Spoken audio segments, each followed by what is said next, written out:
All right, folks, welcome back. The Uniform Code for Military Justice, or known as the UCMJ, is the subject of contention among service members who have been wrongfully prosecuted, some acquitted, and then set out with consequences anyway under that same statute. One man looking to reform an unfortunately very corrupted system right now.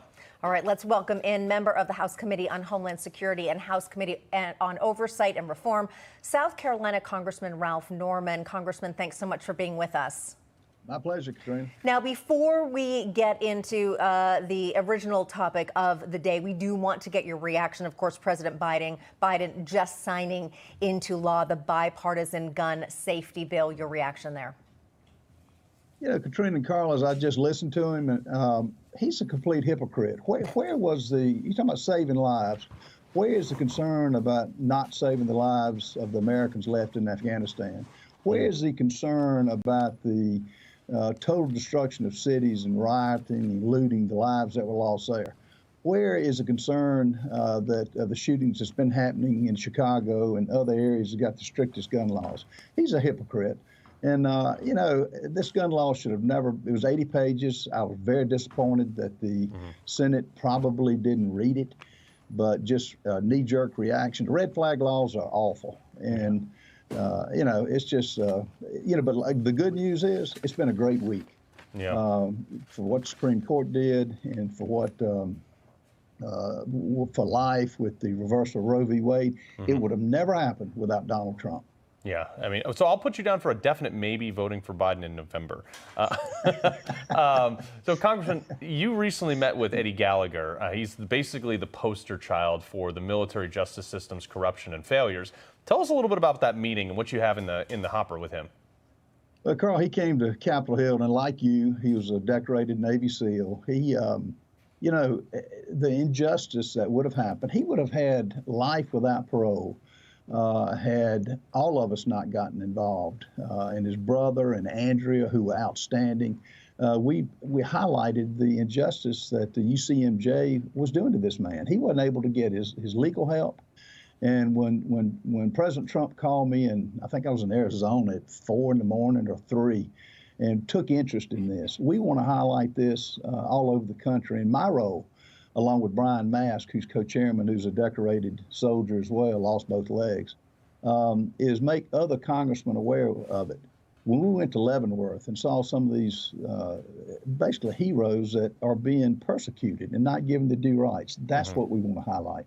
Yeah. Yeah. I mean, you know, fairness, of course, comes into play when you're thinking about military justice. But we're talking about people who risk their lives, but they're not subject to a judicial system bound by our Constitution. I'm not sure how that is actually fair.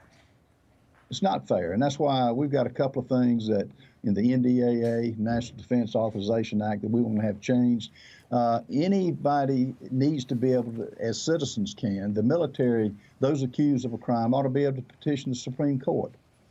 You should have a unanimous verdict on a jury before your court-martial. And then if you're exonerated, you shouldn't be left on the rolls, on the investigative rolls. Those are the three things we're going to push for. And you know, and make people aware of it. And it's with this administration, it's going to be a heavy lift, but we're going to do it, and we're going to fight for those who have fought for us.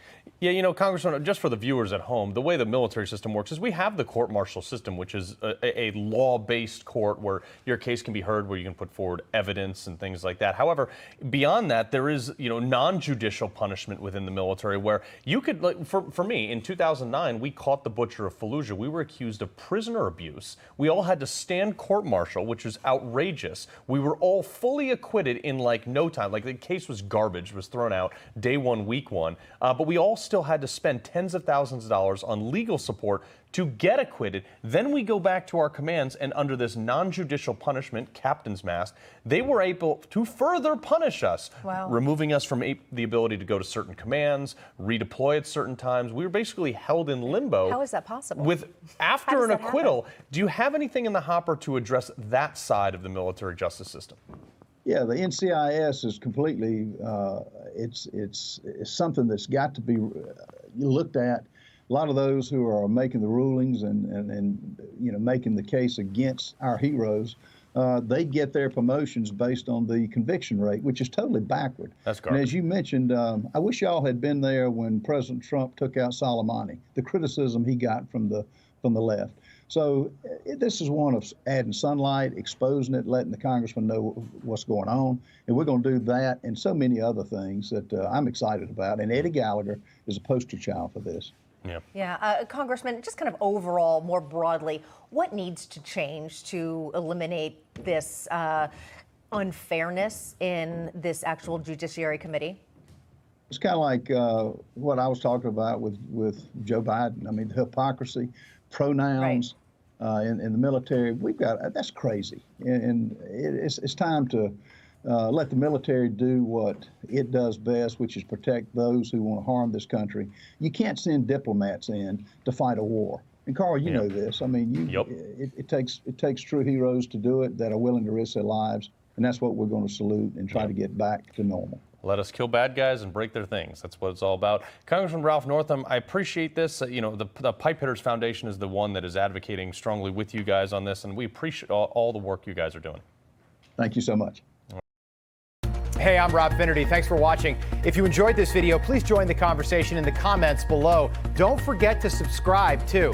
Hit the bell icon to be alerted to breaking news. And remember, there's a whole lot more on Newsmax TV, America's fastest growing cable news network. Newsmax TV, we're real news for real people.